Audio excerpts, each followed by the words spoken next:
Alors que les frappes de drones russes s'intensifient, l'Ukraine a dû innover pour survivre.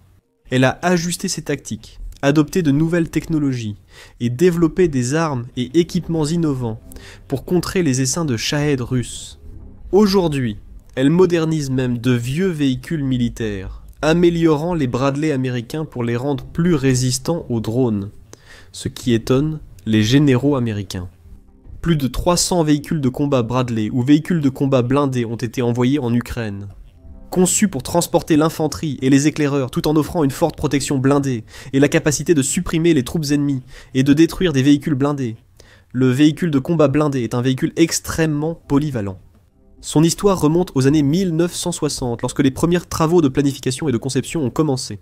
Son développement a été largement influencé par les soviétiques. Le véhicule de combat d'infanterie BMP, mis en service en 1966, est vite devenu l'un des modèles les plus populaires et répandus de l'époque. Les BMP combinaient la puissance de feu d'un char léger, avec la mobilité d'un véhicule blindé de transport de troupes, et ils ont considérablement renforcé l'armée soviétique. Les États-Unis voulaient un véhicule supérieur, capable de transporter des troupes en sécurité sur des terrains difficiles, tout en ayant assez de puissance de feu pour détruire des chars ennemis. La phase de conception a duré près de 2 décennies, avec les premiers BFV sortant des chaînes de production en 1981 et entrant en service la même année. Depuis, les Bradley sont devenus essentiels et précieux pour les forces terrestres américaines. Des milliers d'exemplaires ont été produits et utilisés dans des conflits comme la guerre du Golfe et la guerre d'Irak.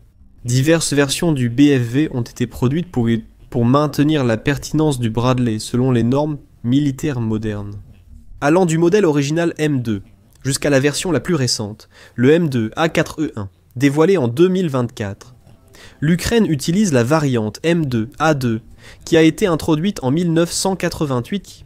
Le M2A2 n'est peut-être pas le BFV le plus moderne, mais il reste performant et solide, même aujourd'hui. Il a l'immobilité, survivabilité et puissance de feu, le rendant adapté à de nombreuses missions et situations de conflit. Doté d'un moteur de 600 chevaux et d'une transmission H MPT 503, il atteint une vitesse maximale de 56 km/h. Grâce à cela, le M2A2 peut généralement suivre le rythme des différents chars et autres véhicules utilisés par les forces terrestres ukrainiennes. Et c'est un véhicule très agile. Il est plus que capable d'affronter des terrains difficiles, de traverser des rivières peu profondes et de se faufiler à travers des champs de bataille encombrés. En termes de puissance de feu, le M2A2 est équipé d'un canon automatique, Bushmaster M242 de 25 mm et de missiles anti-chars BGM 71 TWW. Le Bushmaster peut tirer à une cadence de 200 coups par minute, avec une portée effective de 2000 mètres, soit 6600 pieds. Fiable, précis et efficace, il élimine les troupes ennemies et détruit véhicules légers ou cibles aériennes. Les missiles BGM 71 quant à eux comptent parmi les missiles anti-chars guidés les plus utilisés au monde, avec un historique de succès éprouvé et une puissance explosive largement suffisante pour détruire une grande variété de chars et de véhicules blindés ennemis. Le M2A2 Bradley dispose d'un blindage composite aluminium-acier, offrant une protection supérieure aux versions antérieures. Il résiste aux tirs de munitions à pénétration par sabots détachables de 30 mm aux lance-roquettes anti-chars et autres armes anti-chars grâce à un bouclier semi-circulaire à l'arrière de la tourelle. On peut aussi ajouter un blindage réactif explosif pour plus de protection. Il est agile, flexible, capable d'encaisser et d'infliger des dégâts sur le champ de bataille, tout en transportant 7 soldats et 3 membres d'équipage. Il n'est donc pas surprenant que les BFV soient devenus très populaires auprès des forces armées ukrainiennes, qui les ont utilisés différemment de l'armée américaine. L'expert en défense et ex-colonel des Marines américains, Mark Kansian, a confié à Business Insider « Les Ukrainiens semblent l'utiliser différemment de l'armée américaine. Ils l'utilisent davantage pour la reconnaissance, ou comme char léger que comme véhicule de combat d'infanterie. Grâce à cela, les BFV ont infligé d'énormes dégâts au matériel russe. Ils ont aidé les forces ukrainiennes à s'installer et défendre des terrains précieux, acquérant un statut iconique auprès des troupes. Beaucoup attribuent au Bradley le fait de leur avoir sauvé la vie. Il y a eu d'innombrables vidéos, images et rapports du front tout au long du conflit détaillant les succès du Bradley. Fin 2023, lors des combats pour le village d'Adivka, région de Donetsk. Des images de drones ont montré un M2 détruisant au moins 3 véhicules blindés russes, MT-LB, l'un après l'autre. Il les a pilonnés avec son canon de 25 mm et les a détruits en moins d'1 minute. D'autres rapports de la même période ont montré l'usage des M2 pour éliminer de nombreux soldats russes, les forçant à sortir de leur cachette en sous-sol ou les piégeant à l'intérieur et aidant les forces ukrainiennes à prendre le contrôle de la zone. Malgré leurs nombreux avantages, les M2A2 ne sont pas parfaits. Après tout, ils ont été produits que dans les années 1980, dont ils n'ont pas été conçus. Même en tenant compte de la guerre moderne et des drones, cela ne signifie pas qu'ils ne peuvent pas résister aux frappes de drones. De nombreux Bradley en Ukraine ont été touchés directement ou indirectement par des drones, subissant seulement des dégâts mineurs. En juin 2024, la 47e brigade mécanisée ukrainienne a diffusé une vidéo montrant un Bradley équipé de blindage réactif touché par un drone vu à la première personne. Cependant, il a poursuivi sur le chemin de terre poussiéreux sans jamais s'arrêter ni ralentir. Dans son message sur Telegram, la 47e brigade explique comment les Bradley américains leur donnent l'avantage. Durant 2 ans pendant la Grande Guerre, l'armée russe a perdu chaque mois 150 véhicules blindés et de combats d'infanterie. En mai 2024, ce chiffre a atteint 288 unités. Et ce ne sont que les pertes confirmées, écrit la publication. Les lourdes pertes de blindés ont poussé les Russes à employer des modèles plus anciens et moins protégés. La 47e brigade mécanisée indépendante emploie de puissants véhicules de combat d'infanterie Bradley américains. Nous cherchons toujours à diffuser des vidéos du travail de notre équipe en haute qualité. Parce qu'il est important non seulement de rappeler une fois de plus que les Ukrainiens savent se battre efficacement avec n'importe quel équipement étranger, mais aussi de le confirmer clairement. La vidéo montre comment le BFV combat l'infanterie ennemie. Sur le retour, le véhicule était frappé par un drone vu à la première personne. Comme vous l'imaginez, l'équipage ne s'en est pas aperçu et a continué. Plus récemment, une autre situation similaire a été observée près de la ville de Pokrovsk, où un drone russe a verrouillé un M2A2 ukrainien et s'est dirigé directement vers une trappe ouverte. À l'arrière du véhicule, l'opérateur du drone a mal évalué sa trajectoire et le drone s'est écrasé près du Bradley. Il a explosé quelques secondes plus tard, mais le pare-choc et le blindage du Bradley ont absorbé l'impact, laissant l'équipage indemne. Malheureusement, les Bradley ne survivent pas toujours aux frappes de drones russes et à d'autres attaques. On estime que l'Ukraine a perdu au moins 177 BFV au total, selon les données des analystes du renseignement en source ouverte d'Oryx. Des vidéos et des images révèlent au moins une casse remplie d'épaves et de restes de Bradley devenus irréparables après avoir été endommagés par des drones russes, des missiles et d'autres attaques. Contrairement à la Russie, l'Ukraine n'a pas l'habitude de gaspiller son matériel. Elle a souvent prouvé pendant la guerre qu'elle sait optimiser son équipement militaire. Elle vise à maximiser la valeur de chaque drone, missile, véhicule et système, surtout ceux fournis par des alliés comme les États-Unis. C'est pourquoi l'Ukraine a récemment commencé à moderniser ses Bradley restants, avec un nouveau kit de blindage innovant, améliorant leur capacité de survie, et posant aux Russes un nouveau défi de taille à relever. Le blindage Tower 1 est déjà installé sur plusieurs véhicules, dont ceux de la 47e brigade Mekingis IT. Il a été créé par l'entreprise ukrainienne Iron Nuts, spécialisée dans le blindage supplémentaire pour véhicules militaires, comme les cages métalliques, destinées à protéger contre les armes anti-chars. Iron Nuts a publié sur Instagram une vidéo de la Tower 1 en action, avec une légende. Le premier prototype de protection de tourelle et certains éléments du M2 Bradley furent nommés Tower 1. Plusieurs véhicules de combat ont été modifiés grâce à ce développement. Nous poursuivons nos améliorations. Le prototype de la Tower 2 est également installé, mais nous ne pouvons pas encore le montrer.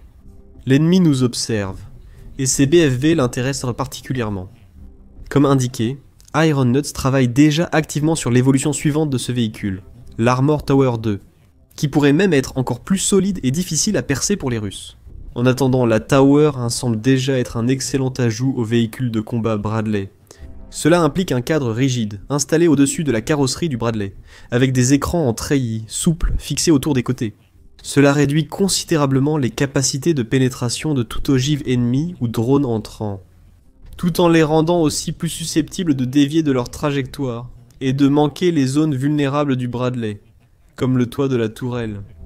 En bref, cela donne aux Bradley de bien meilleures chances de survivre aux frappes de drones, et rend beaucoup plus difficile pour les Russes de détruire ces véhicules.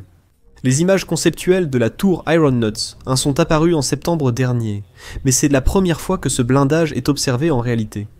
Un représentant de l'entreprise a confirmé que la tour a déjà été utilisée en conditions réelles et testée avec succès contre des impacts cumulatifs. De plus, l'équipe d'Ironnuts cherche constamment de nouveaux moyens d'affiner et d'améliorer son design. Attendez-vous à ce que la tour 1 et la tour 2 continuent de s'améliorer dans les prochains mois. Cela permettra à l'Ukraine de tirer encore plus de valeur de ses véhicules Bradley, d'infliger plus de dégâts aux Russes et de renforcer ses défenses le long des lignes de front. Ce n'est certainement pas la première fois que l'Ukraine est vue en train d'ajouter du blindage à ses véhicules militaires en réponse directe aux attaques de drones russes.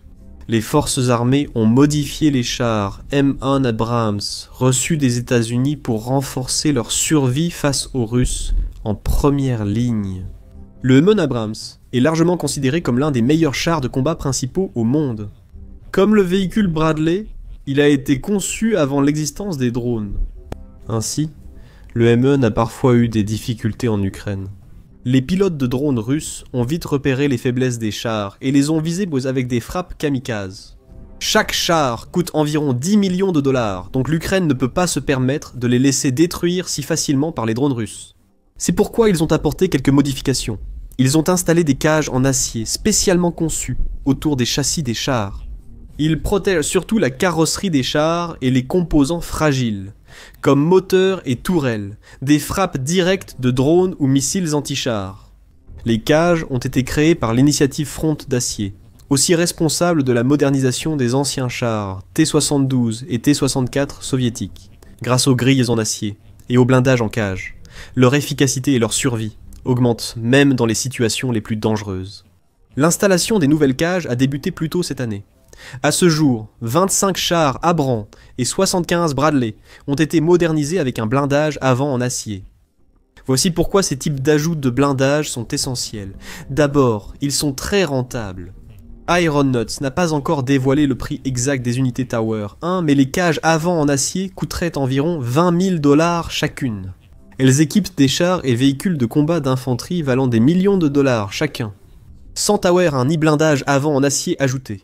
Ces véhicules sont facilement détruits par les frappes de drones et de missiles russes, devenant inutiles et laissant à l'Ukraine une grande faille dans ses défenses. Avec ces équipements, cependant, ces véhicules ont beaucoup plus de chances de survivre sur le champ de bataille. Même endommagés ou détruits, ils infligeront plus de dégâts à l'ennemi et offriront un soutien bien plus précieux dans des positions clés sur les lignes de front. En somme, ils apportent une valeur énorme aux véhicules équipés, ce qui est crucial pour l'Ukraine, car l'Ukraine n'est pas la Russie. Elle n'a ni le même budget militaire, ni les mêmes capacités. Elle ne peut pas simplement installer d'immenses nouvelles usines de production militaire, comme la Russie peut le faire, et produire des centaines de nouveaux chars et véhicules d'infanterie chaque année. Elle ne peut pas compter sur d'immenses stocks de matériel soviétique du passé, pour renforcer ses rangs, lorsque d'autres véhicules sont endommagés ou détruits. Bien qu'elle bénéficie d'un soutien précieux de ses alliés européens et nord-américains, elle ne possède pas de réserve illimitée de véhicules et d'armements. Ce pays, bien plus petit que la Russie, et doté d'un stock limité de véhicules militaires, doit optimiser chaque unité. Et en ce moment, alors que la Russie utilise plus de drones que jamais auparavant, non seulement pour attaquer les villes ukrainiennes et les infrastructures dites civiles, comme les écoles et les hôpitaux, mais aussi pour frapper des cibles en première ligne, comme les chars et les véhicules blindés. Les blindés de l'Ukraine sont plus menacés que jamais. Tous les chars ou véhicules d'infanterie positionnés près des lignes de front risquent d'être ciblés et détruits en un clin d'œil. Il suffit d'une frappe de drone kamikaze bien placée, et des millions de dollars de matériel peuvent partir en fumée. Et lorsque la Russie parvient à détruire des véhicules ukrainiens, cela affaiblit leur position défensive. Cela ouvre des brèches dans les lignes de front, et permet de faire passer ses forces à travers ces brèches pour capturer davantage de territoire. C'est ainsi que le Kremlin est avancé cet été, utilisant bombes planantes et essaims de drones pour submerger les défenses ukrainiennes. Heureusement, grâce à une grande résilience et des tactiques ingénieuses, les forces ukrainiennes tiennent toujours bon et défendent les zones les plus stratégiques, rassemblant leurs chars et véhicules à des positions clés pour repousser les assauts russes. Ils ont besoin de toute l'aide possible, et des renforts blindés comme la tour peuvent de tout changer. Et ces systèmes sont également rapides à installer. Par exemple, des cages frontales en acier peuvent être montées en seulement 12 heures. Et bien que les temps d'installation exacts pour la tour n'ayant pas encore été révélés, il est probable qu'ils ne prennent pas trop de temps non plus à installer. Ainsi, des flottes entières de véhicules peuvent être modernisées rapidement. Il est également important de faire la différence entre les modules de blindage spécialement conçus par l'Ukraine, comme la Tour 1, et les modifications plus improvisées auxquelles la Russie a eu recours pour renforcer la défense de ses véhicules. Par exemple, un char russe, surnommé Tortue Monstre, a récemment été aperçu arborant une quantité ridicule de pointes. Du fil de fer et un blindage en treillis recouvraient tout son corps, de haut en bas. Ça ressemblait à un vrai désordre. Et même si cela peut offrir un certain niveau de protection contre les attaques de drones ukrainiens, cela a un coût énorme pour les Russes. En ajoutant au hasard des plaques de tôle et des pointes soudées à leurs chars et véhicules, ils les rendent plus lourds, difficiles à manœuvrer, et parfois dangereux. Pour ceux à bord, il devient difficile pour l'équipage d'entrer ou sortir du char. Si les équipages ne peuvent pas évacuer rapidement des chars en feu ou endommagés, ils risquent de le payer de leur vie. Près de Touretsk, un char russe hérisson, protégé par un blindage particulier, a été ciblé par des drones ukrainiens. Les pointes ont arrêté quelques drones, mais ils ont fini par passer. Les soldats ont tenté de s'échapper, mais il leur a été difficile de sortir en sécurité et d'atteindre le sol. La 28e brigade mécanisée d'Ukraine les a éliminés un à un, sans difficulté. C'est un gros problème avec les blindages de fortune. Ils peuvent augmenter la survivabilité d'un véhicule, mais sans conception spécialisée. Ils présentent souvent d'énormes défauts. Les kits de blindage comme les cages Steelfront et Tower sont conçus par des experts maîtrisant parfaitement leur fabrication. Ils examinent de près les mesures et les spécifications techniques des véhicules. Ils cherchent les meilleurs moyens de renforcer leur défense, sans introduire de nouveaux risques pour l'équipage ou les passagers à bord. Ils fabriquent des cages et des boucliers en acier capables de résister aux frappes de drones, tout en permettant aux soldats d'entrer et de sortir du véhicule facilement. Et ils équilibrent soigneusement la répartition du poids de leurs nouveaux ajouts afin que les véhicules puissent toujours se déplacer et manœuvrer sans changement drastique. En bref, ils fabriquent des blindages qui apportent un maximum d'avantages et un minimum d'inconvénients, et ils cherchent constamment à affiner leur conception au fil du temps. Avec la Tour 1 en service et la Tour 2 en préparation, il est difficile d'évaluer la résistance future des véhicules Bradley ukrainiens, et avec des véhicules plus solides et mieux protégés dans son arsenal. L'armée ukrainienne devrait trouver beaucoup plus facile non seulement de défendre des villes et des territoires précieux, mais aussi de riposter contre les envahisseurs, et peut-être même reprendre les terres perdues dans les semaines et les mois à venir également. Découvrez maintenant les nouveaux équipements de blindage impressionnants de l'Ukraine dans notre récente vidéo, qui révèle comment l'armée ukrainienne utilise un blindage en caoutchouc pour absorber des dizaines d'impacts de drones sans subir la moindre égratignure. Pour en savoir plus sur les récents succès de l'armée ukrainienne et les échecs majeurs de la Russie, lisez notre analyse sur la flotte d'avions de chasse d'élite de Crimée, passée de 12 à seulement 5 appareils. Et enfin, assurez-vous de vous abonner à notre chaîne si ce n'est pas déjà fait, afin de rester informé et à jour sur toutes les dernières actualités et évolutions du front.